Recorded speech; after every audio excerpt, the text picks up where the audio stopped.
In this video we are going to see about return on equity. Before that, if you have not yet subscribed to our YouTube channel, hit that subscribe button and turn on the bell notification. ROE is the measure of how efficient the company is generating profits for its shareholders. ROE ratio helps you understand how a company compares to other firms in the same industry and evaluate the company's financial performance and asset valuation.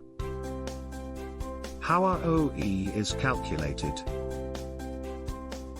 ROE ratio is calculated by dividing the net income of the company by total shareholders' equity. It is expressed as a percentage. For example, the net income of ABC company is 25,806,000, total shareholders' equity is 210,194,000, ROE equals 12.27%. It indicates that the company can generate 12.27% profit from the money it invested.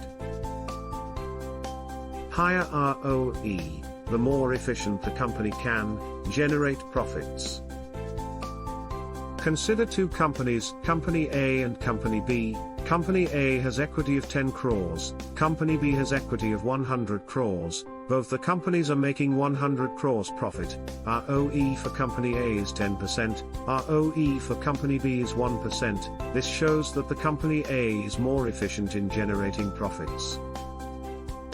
Likewise, we can check for it peer companies. Before investment, select companies with higher ROE for better returns.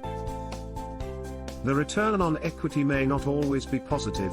In case of negative shareholders' equity or net loss, it will also be in negative.